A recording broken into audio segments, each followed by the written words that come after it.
Hi, I'm Peter James from Career Life Transitions, and I wanted to talk to you today about goal setting. And I'm not just talking about minor changes or activities or to-do lists or things like that. I want to talk to you about aiming for bigger goals. And I guess as we get older and older, we start to reduce those bigger goals and those those bigger opportunities we let go by. The things we might have done when we were younger, the adventure and really kind of putting yourself out there. I guess a week ago I couldn't really snowboard at all coming from Perth. There's no snow there, so I mean the whole idea of taking up a snow sport really to me just meant expensive holidays overseas, because it wasn't going to happen locally. And really, I grew up surfing, I grew up skateboarding, so I tried skiing. It wasn't really my thing, I guess, and snowboarding seemed to be a much easier transition for me. But when I have a look at what's happened to me over the last week in terms of setting a really quite a challenging goal for me, I'm not comfortable with heights. I'm not comfortable in the snow. If any of you haven't been snowboarding, believe me, snowboarding, falling on snow is not like falling on cotton wool buds. Falling on snow is like falling on concrete. And when you start this activity, there's a lot of falling down. So there's a lot of pain associated as well. So I mean, I'm reasonably risk averse in terms of my own personal safety as well. So putting all those kind of things together and sort of saying, well, actually in your late 50s to take up something like this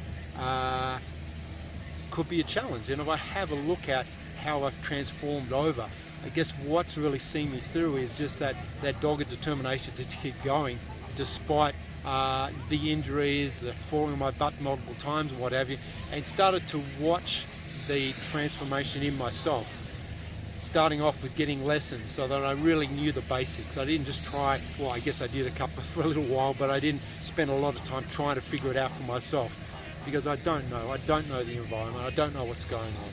So I really went and got some lessons so that I really understood the basics of it. The next thing was just practice and practice and practice. And then just suddenly one day, I wasn't falling over anymore. I could get up and down the bunny slopes, and I could take up a couple of the green slopes, the basic slopes, and 2 or 3 days, and I wasn't falling down at all.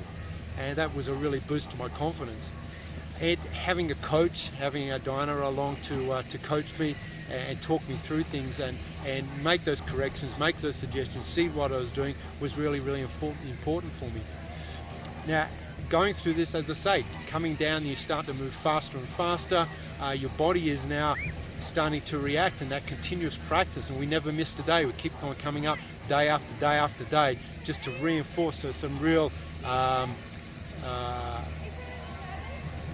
dedication to continue practicing day in and day out. Really started to, I guess, almost adjust my body to automatically. So now I'm starting where I would have fallen over, my body is automatically correcting for that, and I'm not falling over. And then just that progression of pushing yourself out of your comfort zone day after day after day, just going, continually moving up the mountain and up the mountain and up the mountain, and doing things that frighten you, things that really put you under pressure, things you wouldn't naturally do, and then doing them a couple of times, and then seeing at the end of it, doing it 3 or 4 times, looking back and saying, well, I never thought I could do that. And at the end of it now, I'm looking for the next challenge. But I mean, at any point you could pull out. At any point you could say this is too hard. At any point you could say this is hurting my body, this is hurting my mind, this is all too hard, the challenge is too great. But I guess getting it at the end of it, and I mean, I'm by no means an expert snowboarder, but within a week, I'm coming from the top of that hill, we're doing blue runs, I'm still scaring myself, our speed is right up there, and it's been great, and it's turned something that's was challenging into something that's really exciting.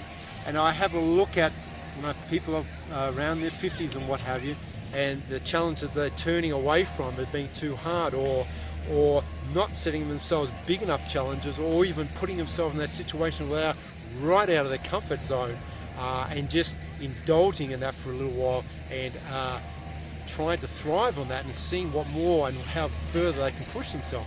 And I'm not talking about doing a very physical sport like this. This is, as I say, it is very physical. It's very dangerous. My brother-in-law broke his leg getting on the ski lift. People are, I mean, they're setting up right here. We're down by the medical.